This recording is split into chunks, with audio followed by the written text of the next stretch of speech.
At 75, I thought my hardest days were behind me. I was wrong.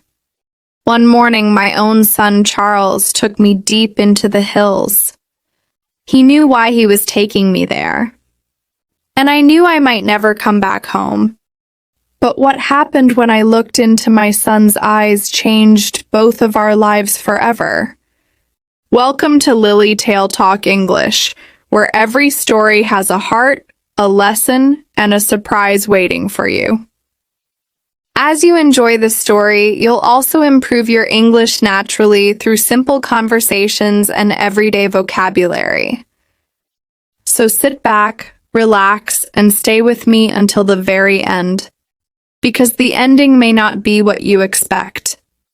Today's story is about Diana, a 75-year-old mother who spent her entire life caring for her only son, Charles. After losing her husband at a young age, Diana worked hard and made many sacrifices to give Charles a better life. As Charles grew older, he became a hard-working man and eventually fell in love with Evelyn. At first, Diana welcomed Evelyn into her home and hoped they would become a happy family. But slowly, the relationship between them began to change. Small misunderstandings turned into painful arguments, and Diana started feeling like she no longer belonged in her own home. Then one day, Charles asked Diana to go on a journey with him. She trusted her son completely, but she had no idea that this journey would bring a painful truth to light and change their lives forever. Now, let's begin today's story. My name is Diana. I am 75 years old. For most of my life, I believed that if you gave someone enough love, they would never turn against you. I was wrong. But I did not learn that lesson until I had already given almost everything I had to the one person I loved most. My son. His name is Charles.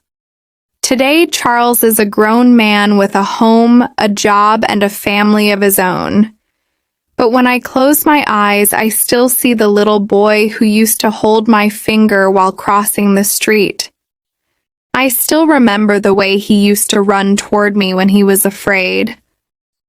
And I remember the promise I made to him many years ago. I will always be here for you.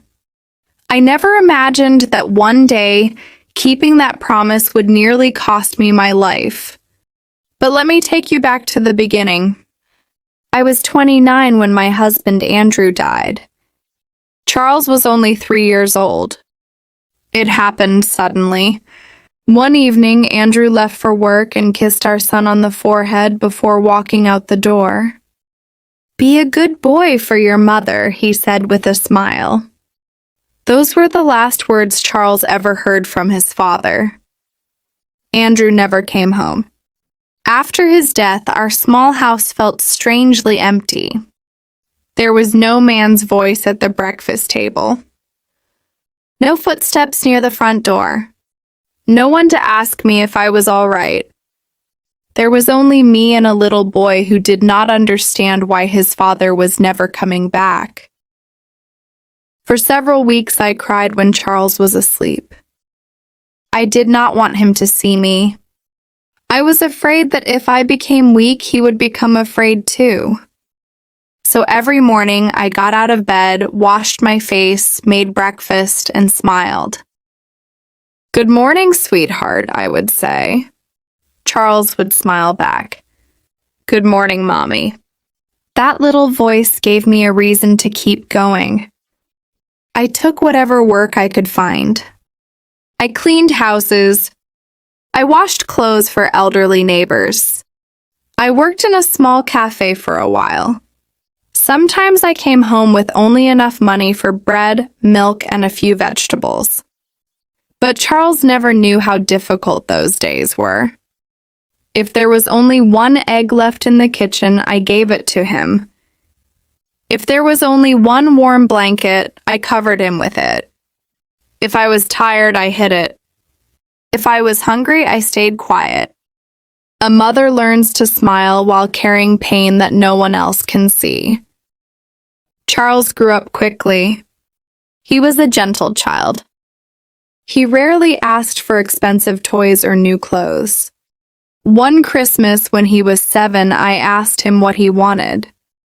He thought for a moment and said, "I want you to stay home with me." I smiled. "That's all?" He nodded. "I don't like it when you go to work?" That night, after he fell asleep, I sat beside his bed and cried. I wished I could give him everything. A bigger house, better clothes, a happy childhood. But all I had was my love, so I gave him all of it. When Charles was 12, he became sick with a high fever. I stayed beside him through the entire night. I placed a cool cloth on his forehead and whispered, "You're going to be okay." He opened his eyes. "Are you still here, Mom?" "Of course." "Promise?" I held his hand. "I promise." He closed his eyes again. I did not sleep that night. I watched him breathe until the morning light entered the room. Years passed. Charles became a teenager, then a young man. He was strong, hardworking, and kind. After finishing school, he found work with a landscaping company outside town. The pay was not amazing, but he was proud of earning his own money. Every evening I waited for him. I would hear the front door open and call from the kitchen. "Charles, is that you?" "Yes, Mom." Those 2 words always made me smile. Even when he became a man, I still worried about him. "Did you eat?" "Yes, Mom." "Are you tired?" "A little." "Do you need anything?" He would laugh. "Mom, I'm not a little boy anymore." "I know," I would say, "but you will always be my little boy." He would shake his head and smile. Then one evening, Charles came home looking unusually happy. He sat across from me at the kitchen table. "Mom, I have something to tell you." I looked at him. "What happened?" He smiled. "I met someone." My heart skipped a beat. "A girl?" He laughed. "Yes." I smiled too. "What's her name?" "Evelyn." Over the next few months, Charles spoke about Evelyn often. She worked at a local pharmacy and lived with her mother. According to Charles, she was beautiful, intelligent, and ambitious. I wanted to meet her. When I finally did, Evelyn arrived at our house wearing a neat blue coat and carrying a small box of chocolates. She smiled politely. "Mrs. Carter, it's nice to meet you. Please call me Diana." She nodded. "Diana." I welcomed her warmly. I wanted Charles to be happy. That was all I cared about. Several months later, Charles told me they were getting married. I hugged him. "I'm happy for you, son." But somewhere deep inside, I felt a small fear.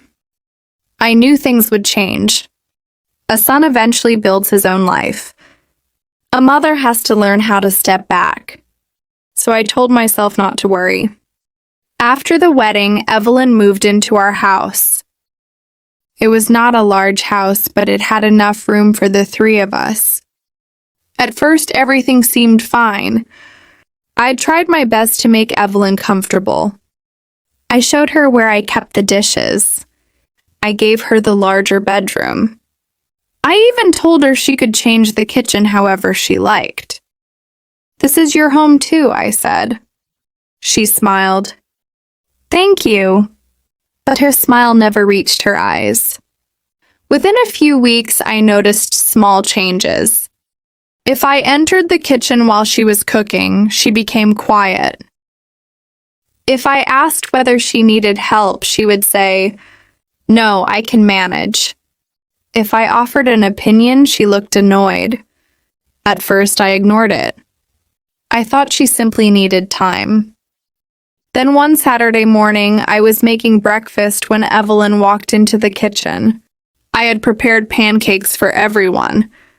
"Evelyn, would you like some?" She looked at the plate. "No." "Are you sure?" "Yes."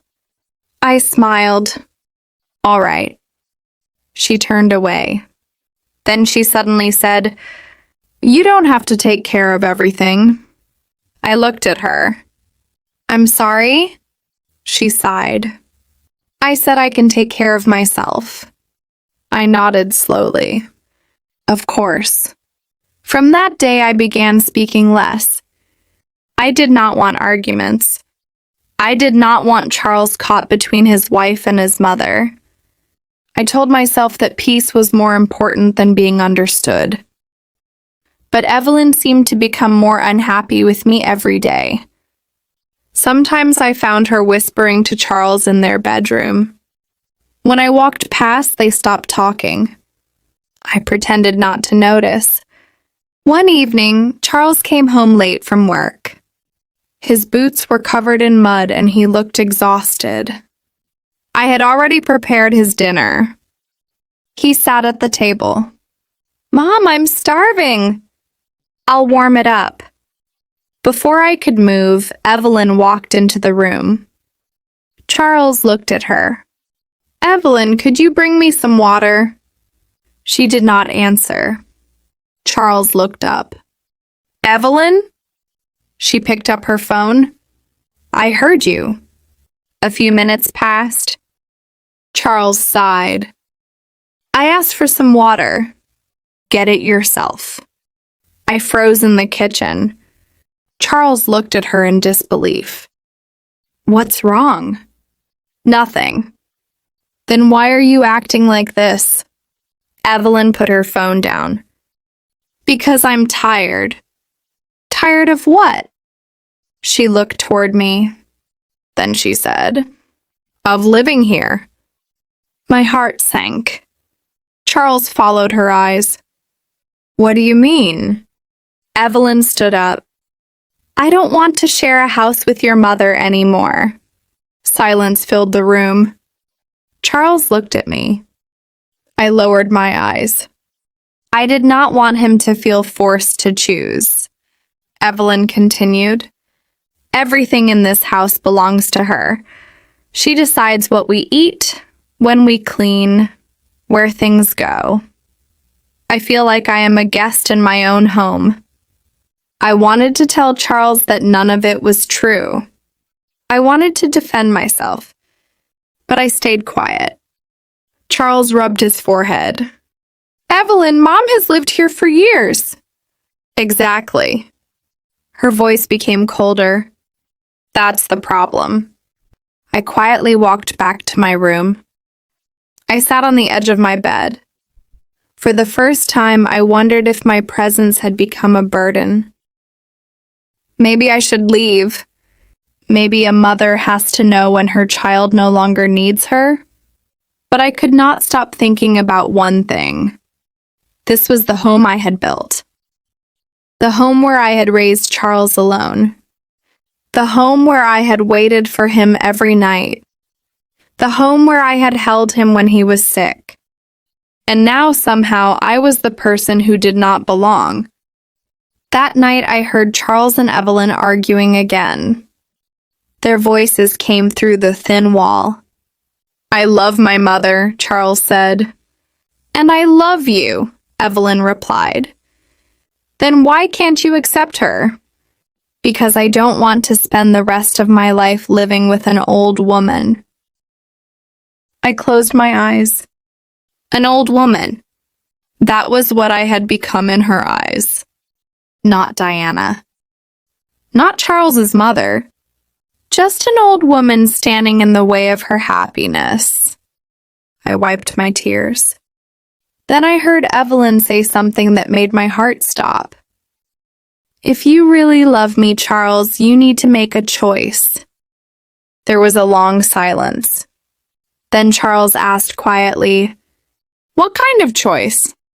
Evelyn answered. Me or your mother? I sat completely still in the darkness. And for the first time in 75 years of life, I was afraid of what the morning might bring.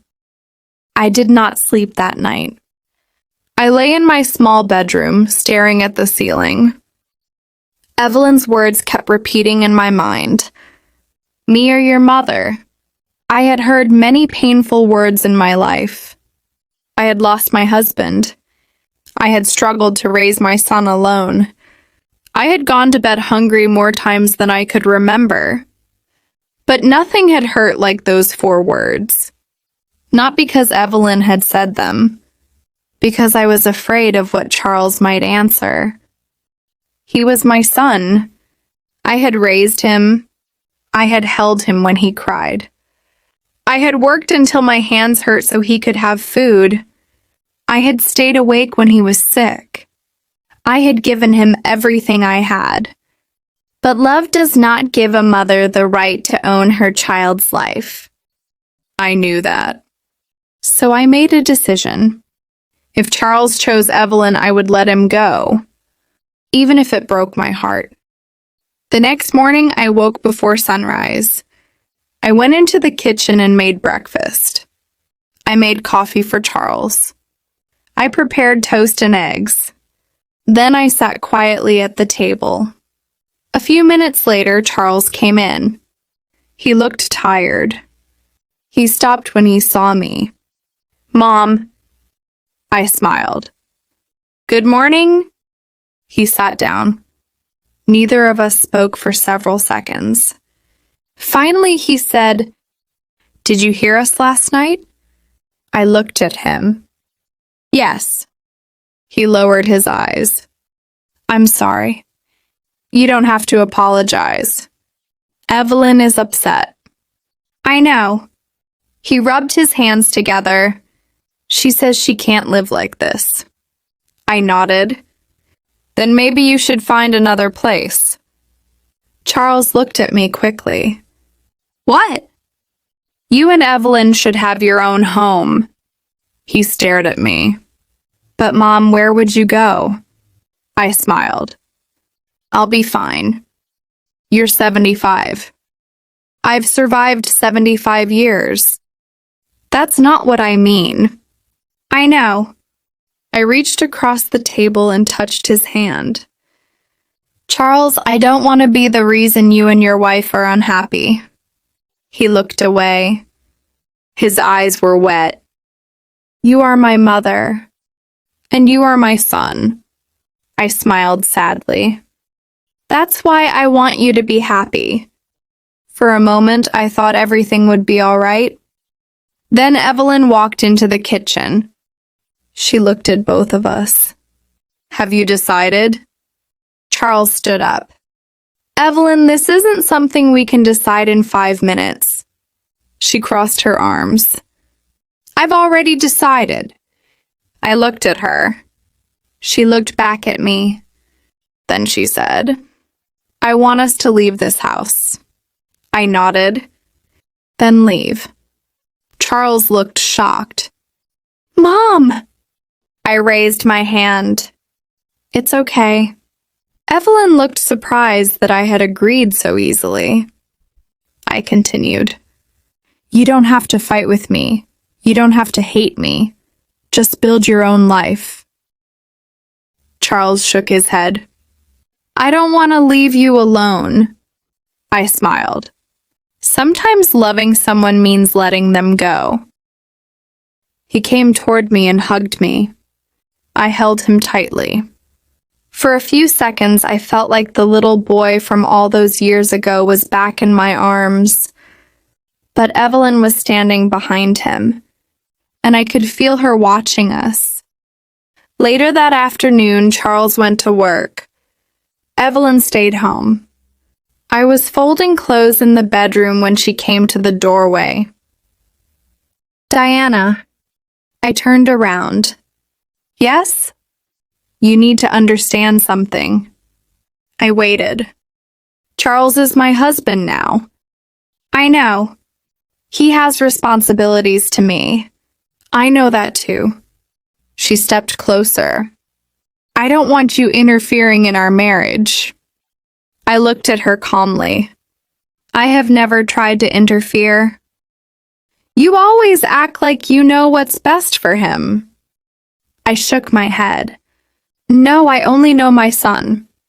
That's exactly the problem. She walked away.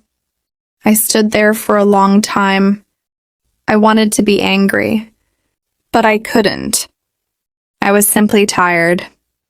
That evening, Charles came home later than usual. He looked worried. Mom, I need to talk to you. Of course. He sat beside me. I found a small apartment. I smiled. That's good. But he stopped. What is it? The rent is expensive. I understand. I won't be able to help you financially. I smiled again. I never asked you to. He looked at me. How will you manage? I'll manage. But the house... He paused. Maybe we should sell it. My heart sank. Our house. The little house where I had raised him. The house where Andrew had once lived. The house where Charles had taken his first steps. I swallowed my tears. If selling it helps you start your life, then sell it. Charles stared at me. Are you sure? I nodded. Yes. He hugged me. I'm sorry, Mom. I closed my eyes. It's okay. But it wasn't okay. Not at all. Over the next few weeks, things became stranger. Charles and Evelyn began looking for a new apartment. But every time they found one, something went wrong. The rent was too high. The location was too far. The apartment was too small. Then one evening, Evelyn came to me. I have an idea. What kind of idea?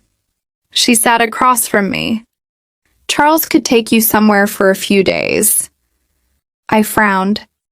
Somewhere? Yes. Where? She smiled. Maybe to the countryside. I did not understand. Why? Charles says you love quiet places. I looked at her carefully. Did Charles say that? Yes. Something about her voice made me uncomfortable. But I did not question her. The following evening, Charles came home.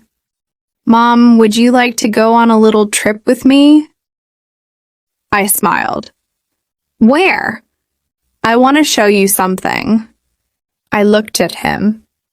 What is it? It's a surprise. My heart felt strangely heavy.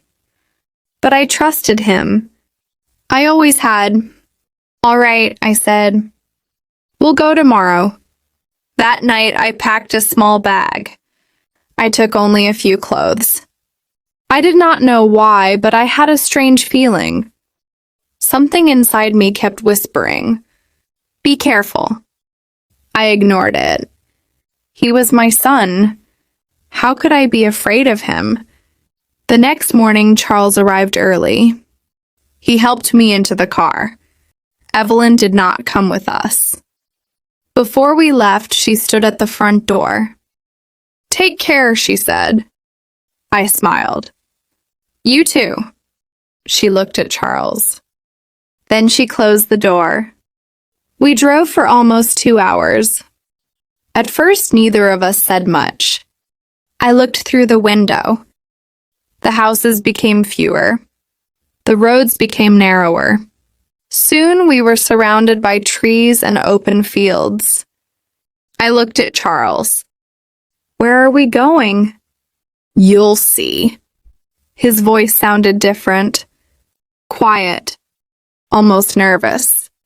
After another 20 minutes, the road became rough. We stopped near a large wooded hill. Charles got out of the car. Then he came around to my side. Mom, can you walk? I nodded. I think so. He helped me out. We started walking. The path went uphill. It was difficult for me. My knees hurt and I had to stop several times. Charles waited each time. Are you okay? Yes. Do you want to go back? I looked at him. No. We continued. The higher we climbed, the quieter everything became. There were no houses, no cars, no people, only the sound of the wind moving through the trees. Then I saw the edge of the hill. I stopped. Charles stopped too. I looked at him. Why did you bring me here? He did not answer. I studied his face. He looked pale. His hands were shaking. Then I understood. My heart broke before he even said a word. Charles! He looked at me. Tears filled his eyes. Mom. I took one slow step toward him. You don't have to say it. He covered his face. I can't. I reached for his hand. Then don't. He began to cry. I don't know what happened to me. I squeezed his hand. You are still my son. He looked at me through his tears. I came here because Evelyn told me. He could not finish. I nodded. I know. His face changed. You knew? A mother knows when her child is carrying something terrible in his heart. He fell to his knees. I'm sorry. I stood there silently. Then he whispered, She told me that if I wanted a life with her, I had to get rid of you. My heart hurt, but I did not shout. I did not curse Evelyn. I simply looked at my son. Did you really come here to hurt me? Charles cried harder. I thought I could do it. He looked toward the edge of the hill. But when I saw you walking beside me, his voice broke. I remembered everything. I sat beside him. Your first day at school. He nodded. The night you had a fever. He wiped his tears. When Dad died. He looked at me. You were the only person I had. I smiled sadly. And you were the only person I had too. He lowered his head. I almost forgot. No, I said softly. You were confused. I don't deserve you. I touched his shoulder. A mother doesn't keep a list of what her child owes her. He looked at me. Why aren't you angry? I am hurt. I took a breath. But I don't want hatred to destroy my heart. Charles stood up. Then he hugged me. I held him tightly. He cried against my shoulder like the little boy he had once been. I'm sorry, Mom. I whispered. Let's go home. He nodded. But before we left, I said something he would remember for the rest of his life. Charles, never allow another person to make you forget who you are. He looked at me. Evelyn made me forget. No, I said. You made the choice. He became silent. Then I continued. And now you have another choice. What choice? Choose the person you want to become. We walked down the hill together. This time Charles did not walk ahead of me. He stayed beside me. When we reached the car, he opened the door for me. On the drive home, he called Evelyn. I could hear only his side of the conversation. I'm coming home. A pause. No. Another pause. You and I need to talk. He ended the call. When we arrived home, Evelyn was waiting. She smiled when she saw Charles. Then she looked at me. Her smile disappeared. Charles walked inside. We need to talk. Evelyn crossed her arms. What happened? I know what you asked me to do. Her face became pale. She looked at me, then back at him. I don't know what you're talking about. Charles shook his head. Don't lie. She stepped toward him. You chose her. Charles looked at me. Then he looked back at Evelyn. No. He took a deep breath. I chose to be a good son. Evelyn stared at him. What does that mean? It means I won't destroy my mother to make you happy. She began crying. Charles, I love you. He nodded. Maybe you do. Then he said, but love should never ask someone to hurt the person who raised them. Evelyn said nothing.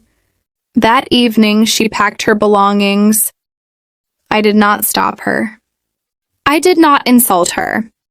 I did not celebrate her leaving. I simply watched quietly.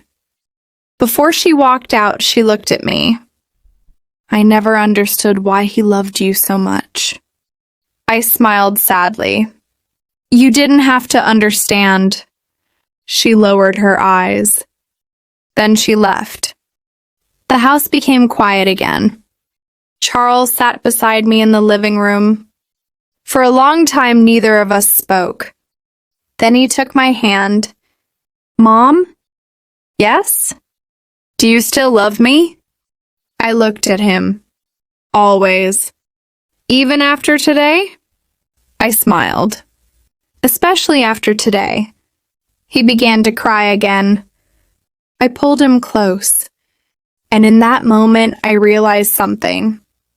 A mother's love is not about being needed every day. It is about giving your child enough love to find his way back when he loses himself. Today, Charles had almost lost his way.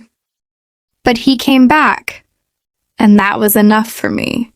I am 75 years old now. My hands are weak. My hair is white. I walk slowly, but my heart is peaceful. Charles visits me every day. Sometimes he brings groceries. Sometimes he cooks dinner. Sometimes we sit on the porch and talk about nothing. And sometimes he still calls me the same name he used when he was 3 years old. Mom. Every time I hear it, I smile. Because after everything we went through, I finally understand something. You can lose your money. You can lose your home. You can lose people you thought would stay forever. But if there is still love in your heart, you can begin again. And if you are lucky enough to have a mother who loves you without asking for anything in return, never take her love for granted. Because one day you may look back and realize that the person you pushed away was the person who was always standing beside you. True love should never make us forget the people who sacrificed everything for us. Sometimes the people who love us the most may not ask for anything in return, but that does not mean their love should be taken for granted. Parents may grow old, become weaker, and need our care, but they still deserve the same love, patience, and respect they once gave us. Life can bring new relationships and new responsibilities, but we should never forget the people who stood beside us when we had nothing. Always appreciate your parents while you still have the chance, because one day you may realize that their love was one of the greatest gifts you ever had. If you were in Charles's place, would you choose your mother who sacrificed everything for you, or the person you love? And if your parents had always stood by you, would you ever let anyone come between you and them? What would you have done? Share your thoughts in the comments below. Thank you for watching Lily Tale Talk English. I hope today's story touched your heart and helped you improve your English in a simple and enjoyable way. If you enjoyed this story, please like this video, subscribe to the channel, and turn on notifications so you never miss a new story. Until next time, keep learning, keep believing, and remember, every story has the power to change a life. See you in the next story.